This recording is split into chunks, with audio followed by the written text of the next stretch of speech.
अस्सलामु अलैकुम वरहमतुल्लाहि वबरकातुहू। इन्नल हम्दुलिल्लाह नहमदुहु व नस्तईनुहु व नस्तगफिरुहु व नऊज़ु बिल्लाहि मिन शुरूरि अनफुसिना व मिन सय्यिआति अमालिना। मन यहदिहिल्लाहु फला मुदिल्ल लहु व मन युद्लिलहु फला हादिय लहु व अशहदु अन ला इलाहा इल्लल्लाहु वहदहु ला शरीका लहु व अशहदु अन्न मुहम्मदन अब्दुहु व रसूलुहु सल्लल्लाहु तआला अलैहि व अला आलिहि व सहबिहि व सल्लम तस्लीमन कसीरा। अम्मा बाद फ़अऊज़ु बिल्लाहि मिनश शैतानिर रजीम। बिस्मिल्लाहिर रहमानिर रहीम। अलिफ लाम मीम तिलका आयातुल किताबिल हकीम हुदन व रहमतन लिल मुहसिनीन अल्लज़ीना युक़ीमूनस सलाता व यूतूनज़ ज़काता व हुम बिल आखिराति हुम यूक़िनून। আল্লাহ পাক রব্বুল আলামিনের সমস্ত প্রশংসা, সালাত এবং সালাম নাজিল হোক প্রিয় নবী মুহাম্মদ সাল্লাল্লাহু আলাইহি সাল্লামের উপর।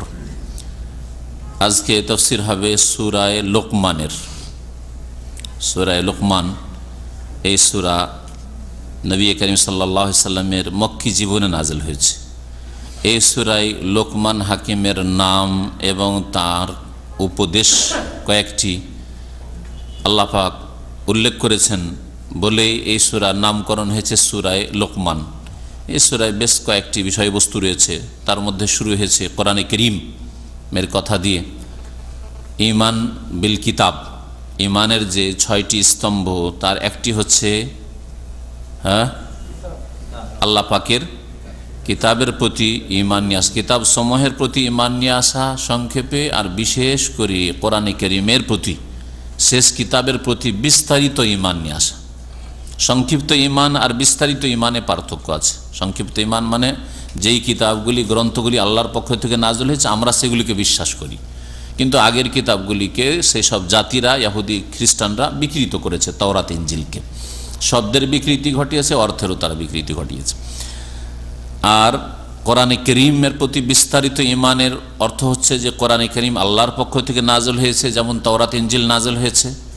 অতিরিক্ত কোরআনে কারীমের প্রত্যেকটি হুকুম, আহকাম, বিধিবিধান, বিশ্বাসের বিষয়, আখলাক, চরিত্রের সাথে সম্পর্কিত আয়াত সবগুলি বিশ্বাস করে সেসবের জীবনের প্রত্যেকটি ক্ষেত্রে বাস্তবায়ন করতে হবে, আমল করতে হবে। সহজ ভাষায় তাওরাতের উপর আমল করা জায়েজ নয়, কারণ সেই কিতাব আল্লাহ পাক রহিত করে দিয়েছেন।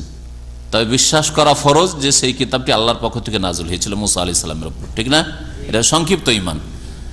আর বিস্তারিত ঈমান হচ্ছে কোরআনে কারীমের প্রতি বিশ্বাস রেখে যে এটি আল্লাহ প্রদত্ত কিতাব যা শেষ রাসূলের প্রতি নাযিল করেছেন, এবং সেই কিতাবের প্রত্যেকটি বিধিবিধান মানব জাতির জন্য মানা এবং তা বাস্তবায়ন করা, তা বিশ্বাস করা, তাতেই সার্বিক কল্যাণ আছে জীবনের। যদিও অনেক সময় মনের ওপর কষ্ট লাগে, অনেক বিধিবিধান পালন করতে কষ্ট লাগে না? কষ্ট লাগে না? কষ্ট লাগলেও তাতেই কল্যাণ আছে। রোজা রাখতে কি কষ্ট লাগে না? ভালো মানুষকে খিদা লাগে, পিপাসা লাগে, কিন্তু তাতেই কল্যাণ আছে। আল্লাহ পাক রব্বুল আলামিনের রাস্তায় জানমালের কুরবানি করা অনেকের জন্য কষ্টকর, কিন্তু তাতে কল্যাণ আছে। তো আল্লাহ পাকের কিতাব কোরআনে কারীমের প্রত্যেকটি বিধিবিধানের বাস্তবায়ন করা, এই হচ্ছে কোরআনে কারীমের প্রতি ঈমান। এই কোরআনে কারীমকে আল্লাহ পাক এখানে হিকমতপূর্ণ, প্রজ্ঞাপূর্ণ কিতাব বলে আখ্যায়িত করেছেন। তার মানে আল্লাহর কিতাবের প্রতি ঈমান রাখা ফরজ। এই বিষয়টি উল্লেখ করার পরে এর দ্বারা উপকৃত কারা হবে তাদের কথা, তাদের বেশ কিছু গুণাবলীর কথা উল্লেখ করেছেন। তারাই সফল কাম, এরা সৎকর্মশীল, এরাই জান্নাতি, জান্নাতীদের নিয়ামতের কথা উল্লেখ করেছেন। অসৎ লোক যারা, এর বিপরীত যারা আল্লাহর দিনকে মানে, আল্লাহর কিতাব মানেনি, তাদের কথা উল্লেখ করেছেন। তারপর আল্লাহ পাকের কুদরতের কিছু বহিঃপ্রকাশ যে পৃথিবীতে হয়েছে, আল্লাহ পাক রব্বুল আলামিনের কুদরতের নিদর্শন, ক্ষমতা নিদর্শন, সেগুলি উল্লেখ করেছেন। তারপরে লোকমান হাকিমের বেশ কয়েকটি উপদেশ আল্লাহ পাক এখানে বর্ণনা করেছেন, কারণ মানব জাতির জন্য এই উপদেশগুলিতে অত্যন্ত গুরুত্বপূর্ণ দিক রয়েছে এবং তাতে মানব জাতির সংশোধন রয়েছে, যার ফলে আল্লাহ পাক রব্বুল আলামিন লোকমান হাকিমের উপদেশ বলে উল্লেখ করেছেন। আল্লাহ পাক ইচ্ছা করলে সেগুলি লোকমান হাকিমের উপদেশ না বলে আল্লাহ পাক নিজেই সেই বিষয়গুলি উল্লেখ করতেন। আর অন্য আয়াতে কোরআনে কারীমে এই বিষয়গুলি আল্লাহর পক্ষ থেকে উল্লেখ করা হয়েছে, কিন্তু লোকমান হাকিম যেহেতু ছেলেকে উপদেশ দিয়েছিলেন, আর এইসব উপদেশের মাধ্যমে ছেলে মেয়েদের ভালো তরবিয়ত হতে পারে, ভালো প্রশিক্ষণ হতে পারে, সুতরাং প্রত্যেকের ছেলে মেয়ে আছে অথবা হবে তারা যেন এইভাবে ছেলে মেয়েদের তরবিয়ত করেন, ছেলে মেয়েদের প্রশিক্ষণ দেন। শুরু করি এখন তাফসীর।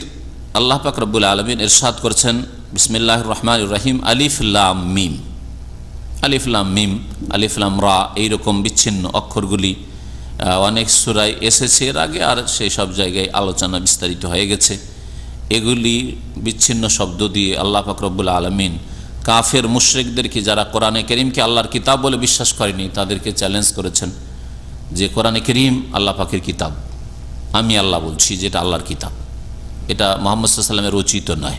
মুহাম্মদ সাল্লাল্লাহু আলাইহি ওয়াসাল্লামকে কেউ সাহায্য করেছে এটা রচনা করার জন্য, এমনটাও নয়। এটা কোনো কবিতাও না, এটা কোনো গণকের কথাও না। যদি আল্লাহর কিতাব বলে না মানো, তো তোমাদের কাছে আলিফ থেকে ইয়া পর্যন্ত অক্ষরগুলি আছে, বর্ণগুলি আছে, তোমরাও এই রকমের বাক্য তৈরি করে, কয়েকটি বাক্য, কয়েকটি আয়াত, বিভিন্ন আয়াতে আল্লাহ পাক এভাবে চ্যালেঞ্জও করেছেন, তৈরি করে নিয়ে আসো। যদি তোমরা তৈরি করতে পারো, তারপরে বলতে পারো যে হ্যাঁ, মুহাম্মদ বা তার সাথী সঙ্গীরাও কেউ তৈরি করতে পারে না। কারো ক্ষমতা নেই যে এই রকম অলঙ্কারপূর্ণ বাক্য, অর্থপূর্ণ বাক্য মানুষ তৈরি করতে পারে। একমাত্র আল্লাহ পাক রব্বুল আলামিনের বাণী এর প্রমাণ এটি।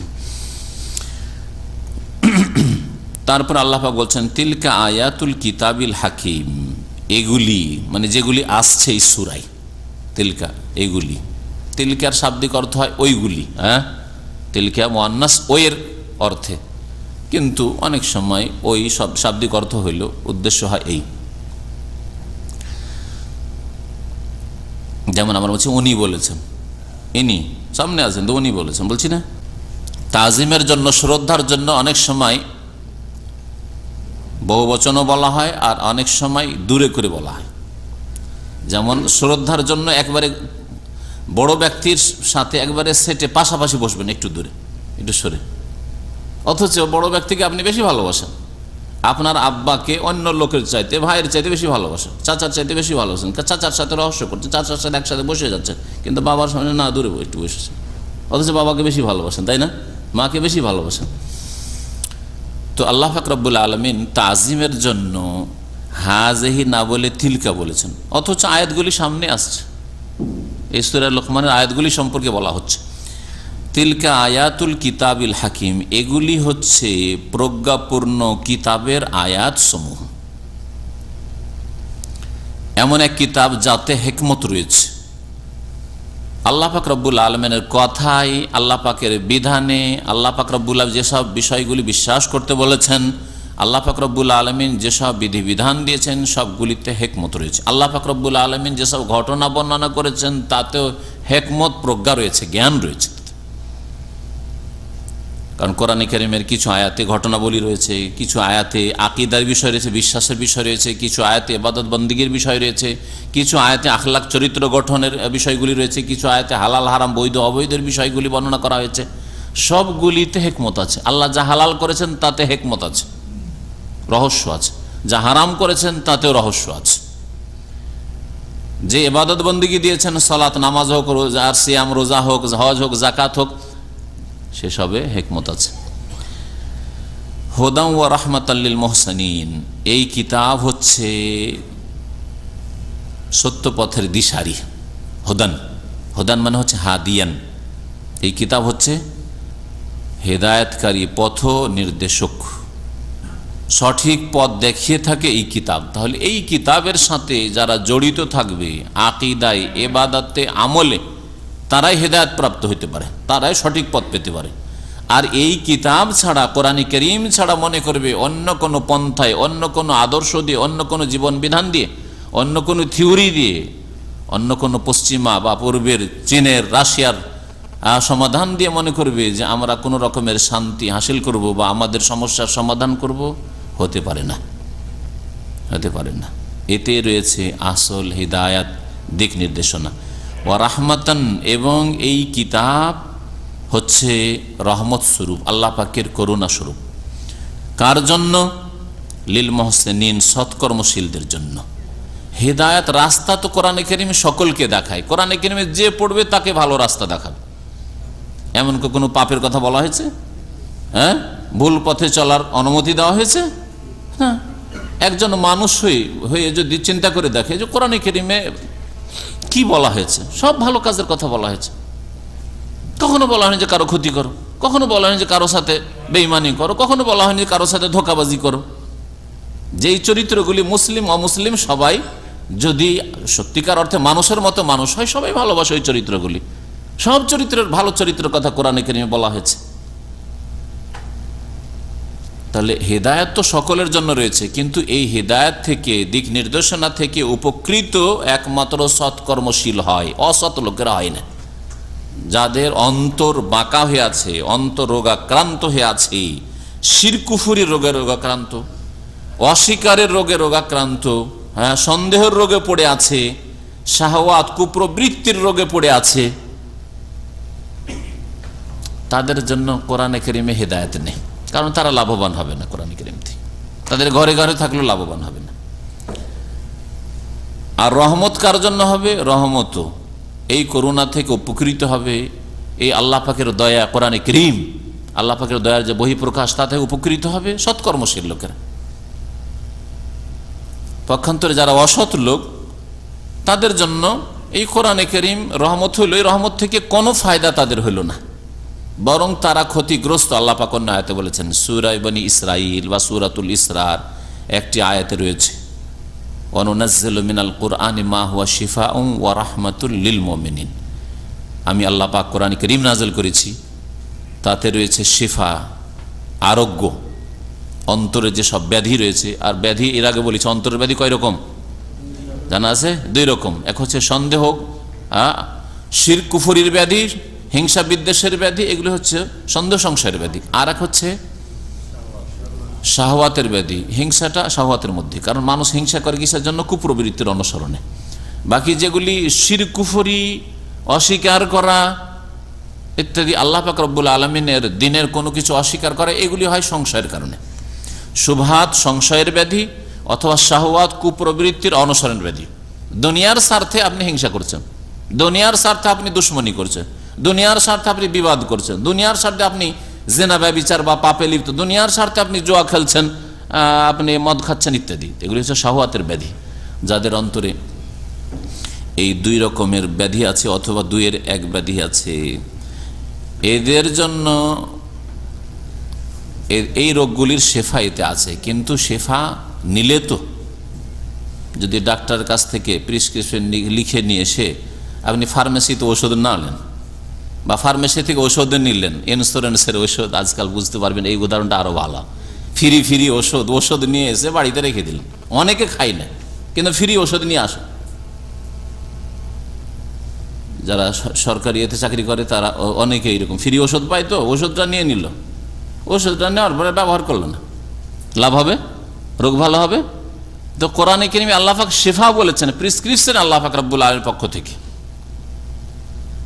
এটাকে যখন বাস্তবায়ন করবেন, তখন তা দিয়ে শিফা হাসিল হবে, রোগের আরোগ্য লাভ হবে। ও রাহমাতুল লিল মুমিনিন, আর মুমিনদের জন্য রহমত। এখানে আল্লাহ বলেছেন মুহসিনিন, ও রাহমাতুল লিল মুহসিনিন, এক আয়াত আর এক আয়াতে তাফসীর করে। তো সত্যিকার অর্থে মুমিন হইলে সে মুহসিন, আর মুহসিন হইলে সে মুমিন। আর জন্মসূত্রে মুমিন, সৎকর্মশীল না হলে সে আসলে মুমিন নয় আর সৎকর্মশীল নয়। ওয়ালা ইয়াজিদু যালিমিনা ইল্লা খাসারা। মুমিনদের জন্য বা সৎকর্মশীল মুহসিনিনদের জন্য রহমত আছে কোরআনে কারীমে, কারণ তারাই উপকৃত হবে, এই প্রেসক্রিপশনের ব্যবহার করবে যথাযথভাবে। কিন্তু জালেমরা, মুশরিক জালেম, কাফের জালেম, নাস্তিক জালেম, আল্লাহ দ্রোহী জালেম, আল্লাহর দিন যারা পালন করে তারা জালেম। এক এক ধরনের জুলম রয়েছে, কারো জুলম ছোট বড়, বিভিন্ন রকমের জুলম আছে। কিন্তু যত লোক পাপে জড়িয়ে আছে, পাপে লেগে আছে, গুনার কাজে লেগে আছে, তারা হচ্ছে জালেম। যে কোনো গুনাহ হচ্ছে জুলম, আল্লাহর হকের ক্ষেত্রে হোক অথবা মানুষের হকের ক্ষেত্রে হোক। আল্লাহ বলছেন ওয়ালা ইয়াজিদু যালিমিনা ইল্লা খাসারা, আর জালেমদের ক্ষতিকে বৃদ্ধি করে এই কোরআনে কারীম। সুবহানাল্লাহ, চিন্তা করেন আপনি যে কোরআন দিয়ে জালেমরা শুধু ক্ষতিগ্রস্ত হয় না, তাদের ক্ষতি আরো বৃদ্ধি পায়।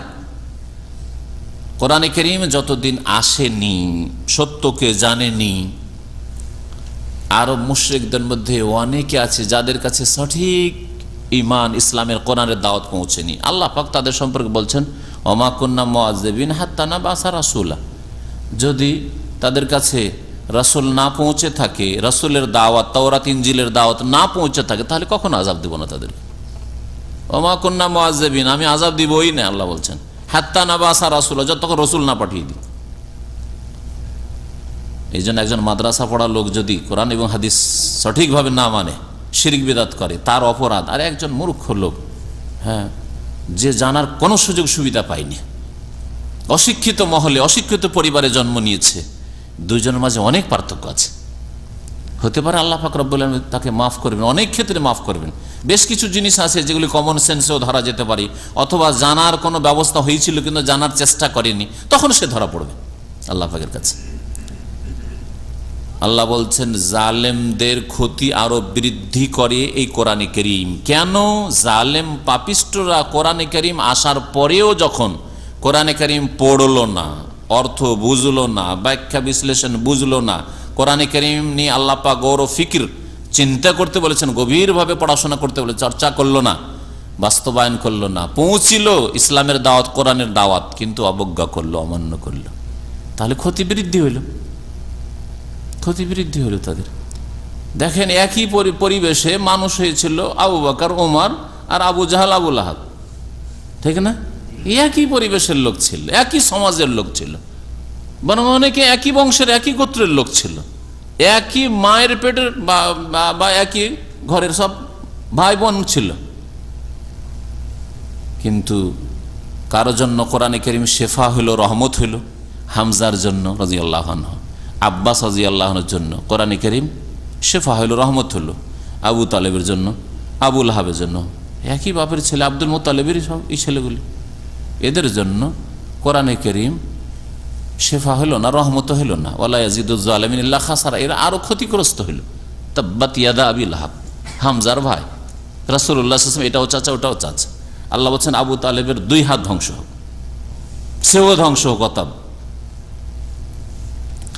যাই হোক, কথা লম্বা হয়ে যাচ্ছে। কোরআনে কারীম কি আল্লাহ বলছেন যে হেদায়েত এবং রহমত রয়েছে কিন্তু সৎকর্মশীলদের, এর ব্যাখ্যা করতে গিয়ে একটু লম্বা করলাম। সৎকর্মশীল কারা? তাদের গুণ অনেক আছে। এক কথা যদি বলতে হয়, যারা কোরআনে কারীমকে নিজের জীবনে বাস্তবায়ন করে, কোরআনে কারীম আল্লাহ পাক যে আসমানি সিলেবাস দিয়েছেন তা ফলো করে, সে হচ্ছে সৎকর্মশীল। কিন্তু তার কিছু গুরুত্বপূর্ণ গুণগুলি আল্লাহ পাক রব্বুল আলামিন এখানে উল্লেখ করেছেন। আল্লাহ বলছেন আল্লাযীনা ইউকিমুনাস সালাত, সৎকর্মশীল ওরা যারা সালাত কায়েম করে, মানে 5 ওয়াক্ত নামাজ আদায় করে। সালাত কায়েমের পদ্ধতি সম্পর্কে আমি 6-7টি দিক উল্লেখ করেছি একটা বক্তব্যে আমার। দেখি 2-4টি আপনারা বলেন তো, পুরাতন ছাত্র। হ্যাঁ, সালাত কায়েম করলে, হ্যাঁ, ওয়াক্ত মোতাবেক টাইমে টাইমে নামাজ পড়তে হবে। টাইম পার করে সূর্য ওঠার পরে ফজর পড়লে হবে না, রাসূলুল্লাহ সাল্লাল্লাহু আলাইহি ওয়াসাল্লামের তরিকা মোতাবেক নামাজ পড়তে হবে। জামাতের সাথে নামাজ পড়তে হয় পুরুষদেরকে মসজিদে এসে। নামাজ আল্লাহ 5 ওয়াক্ত ফরজ করে, 5 ওয়াক্ত পড়তে হবে। 17 রাকাত ফরজ করে 17 পড়তে হবে, কখনো 15, কখনো 17, কখনো ফজর পড়লাম, কখনো পড়লাম না, কখনো 2-4 রাকাত ছেড়ে দিলাম, এই নামাজ চলবে না। হ্যাঁ হ্যাঁ, খুশু খুজুর সাথে নামাজ পড়তে হবে। একাগ্র চিত্তে নামাজে দাঁড়িয়েছেন, কফিলের সামনে বসলে, হ্যাঁ, কেমনভাবে বসেন আপনি, কত বিনয়ী হয়ে, মনে হচ্ছে কত ফেরেশতা চরিত্রের মানুষ আপনি, আর আল্লাহ পাকের সামনে আপনি কেমন হয়ে দাঁড়াচ্ছেন, চিন্তার বিষয় এটা। কি লেবাস পোশাকে ডিউটিতে আসলে জুতা মোজা ছেড়ে যাবেন না আপনি ডিউটিতে? হ্যাঁ, স্যান্ডেল চুটি পরে যাবেন না আপনি, লুঙ্গি পরে যাওয়ার তো প্রশ্নই উঠে না। আর একবারে পুরনো ছিঁড়া ফাটা ময়লা লুঙ্গি, যা দিয়ে দুপুরে রান্না করলেন, ঘামে লুঙ্গি আর গেঞ্জিতে গন্ধ হয়ে গেছে, ওই লুঙ্গি গেঞ্জি পরে নামাজ রব্বুল আলামিনের সামনে দাঁড়ানো, না, এরকম হওয়া উচিত নয়।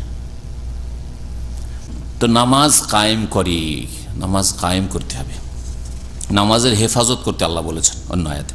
ওয়ায়ুতুনা যাকাত, আর তারা যাকাত প্রদান করে। নামাজ কায়েমের মাধ্যমে নিজের ব্যক্তি জীবনের সংশোধন করে।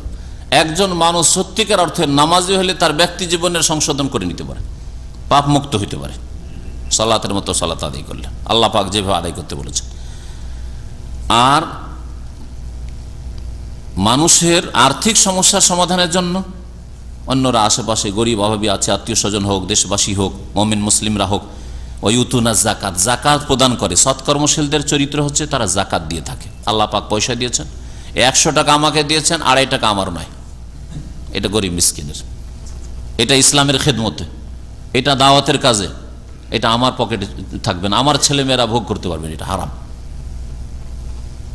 এর নাম যাকাত।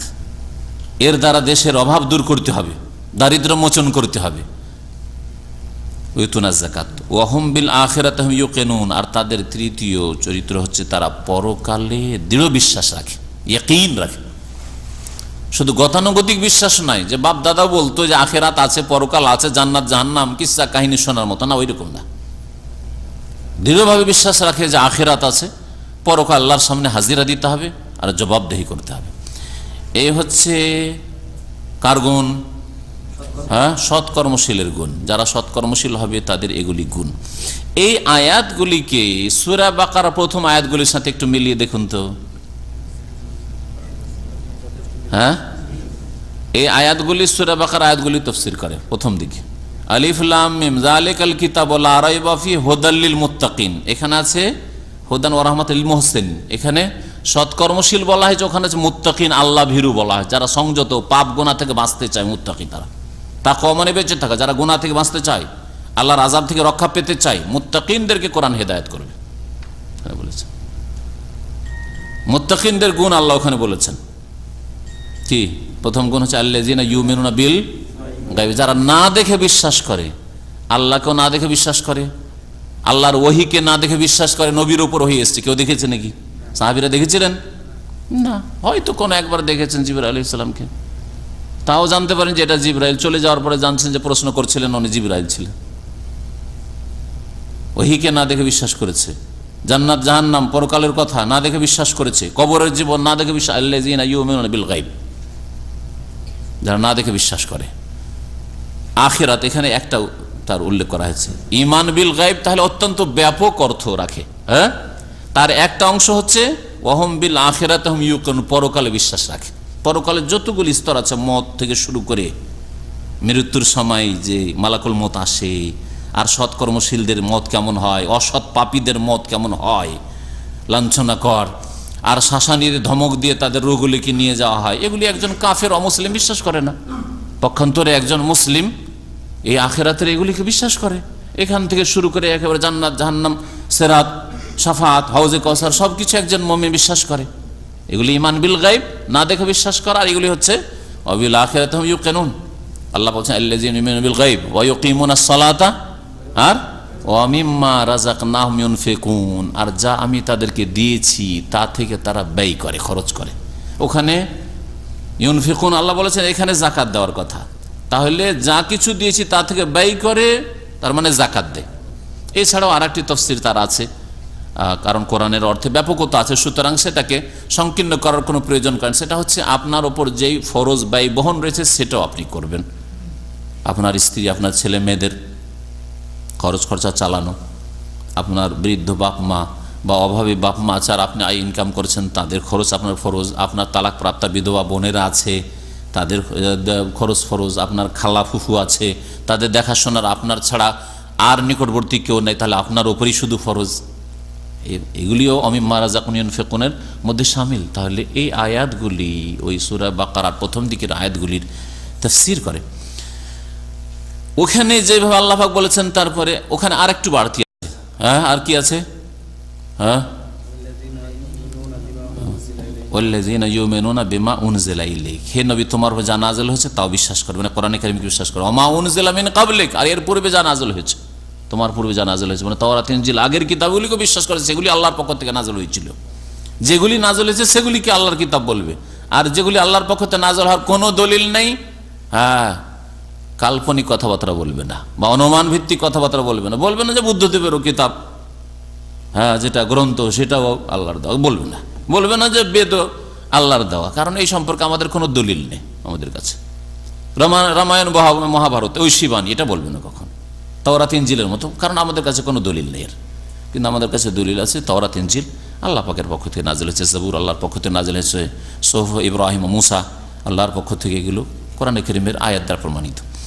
আল্লাহ পাক ওখানে বলছেন তারপরে উলাইকা আলা হুদাম মির রাব্বিহিম ওয়া উলাইকা হুমুল মুফলিহুন, এখানেও আল্লাহ পাক ওই একই। হ্যাঁ, আল্লাহ পাক বলছেন ওরাই তো আলা হুদাম মির রাব্বিহিম, তাদের রবের পক্ষ থেকে সঠিক পথের ওপর প্রতিষ্ঠিত রয়েছে, হেদায়েতের ওপর কায়েম রয়েছে। একটি আল্লাহ পাকের বকশিস, দান। যারা সৎকর্মশীল হবে, যাদের মধ্যে এই গুণগুলি থাকবে, তারা আল্লাহ পাকের পক্ষ থেকে নিশ্চিত সঠিক পথের ওপর প্রতিষ্ঠিত রয়েছে, আল্লাহর দিনের ওপর রয়েছে। ওয়া উলাইকা হুমুল মুফলিহুন, আর এরাই হচ্ছে সফল কাম, এরাই হচ্ছে সফল কাম। ওখানে আল্লাহ পাক রেজাল্টে এই দুটি বিষয় উল্লেখ করেছেন, এখানেও রেজাল্টে আল্লাহ পাক এই দুটি বিষয় উল্লেখ করেছেন।